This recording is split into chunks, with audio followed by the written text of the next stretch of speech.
Good morning and welcome back, everyone. I'm out here at COSI checking out the new Doc McStuffins exhibit.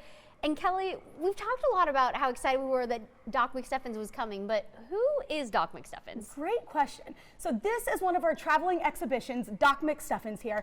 And Doc McStuffins is based off of the Disney Junior award-winning show. And it's all about a girl, a 7-year-old girl named Doc. And she wants to be a doctor just like her mom. And so she spends a lot of her free time fixing broken toys and stuffed animals and dolls. And so actually here, kids and their families get to do that right here inside our exhibit. Do you want to take a look? I would love to take a look. All right, fun. Let's see what's going on here. So, as we come through the doors here, we're coming into the McStuffins Toy Hospital. Ooh.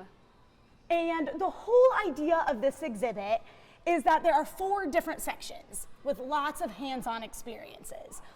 So if you want to, you can start over here and we can venture to our left and come into the nursery, where here in the nursery, children get to learn about routines about babies and how to help them to sleep and wash their baby and feed their baby and all kinds of healthy habits there. Oh, that's perfect, especially for the new big brothers and big sisters to figure out what's going on. Absolutely. If we venture across the way here into Pet Vet, there are lots of stuffed animals in here that need care. They need groomed and they need bathed. And you can also do an x-ray to learn and see if they are healthy or not. It's very important. If they aren't healthy, of course, kids can venture on over here into the emergency room and operating room, where they can actually use a bunch of the tools like stethoscopes and blood pressure cuffs in order to do checkups on those toy animals and dolls right in here.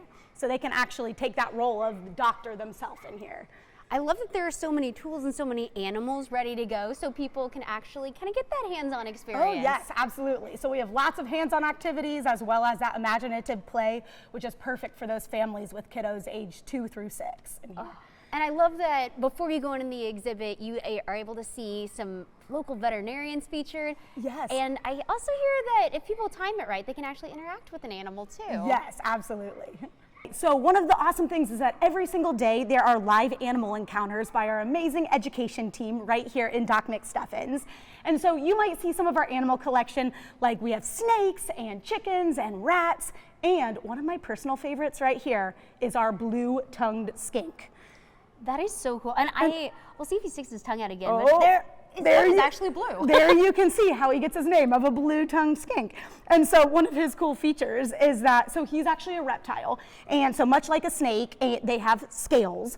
But if you notice here with 2 fingers, go ahead and touch him there. Ooh. And unlike a snake, they actually have fused scales. So you can touch either way. Whereas with a snake, you typically touch in one direction from head to tail. That's so interesting.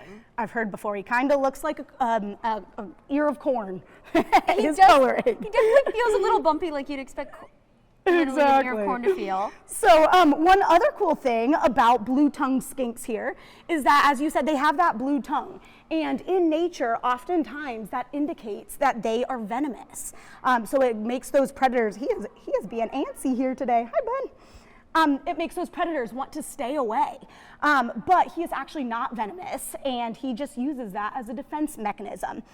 Should a predator in the wild come after him because they aren't afraid of that blue tongue, he actually, if they were to clamp onto his tail, he's able to drop that tail. Wow. And so able to lose part of that tail and grow it back as well, which is pretty cool. One of his neat adaptations here.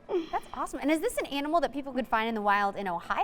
Or? No, the only place you would see him in Ohio is probably at the zoo and right here at COSI. Good question. But in the wild, he would like to eat. He's an omnivore. He eats lots of plants and animals, little insects and things like that as well. But he is an awesome guy. And if you come here to COSI, if you come into Doc McStuffins, you might be able to see some of our live animals like Apollo. Oh, that's so fun. And especially with holidays coming up, it sounds like there's going to be more opportunities for people to get out and check out these new exhibits. Absolutely. So here, Doc McStuffins is here through January 3rd. So families will have to make sure to get here by January 3rd here to COSI to be able to see Doc in all of its glory. So. Well, thank you so much for showing us around and for Absolutely, bringing out a friend yeah. to hang out with us as well. He is so curious, like what is going on right now? Come look over here at the camera, bud. And if you're interested in checking out more of those exhibits, figuring out what days and times to come and check it out, COSI.org is going to be the place to find that, or to watch this interview again. You can head over to our website, nbc4i.com. So thanks, Kelli. Thanks, Liz.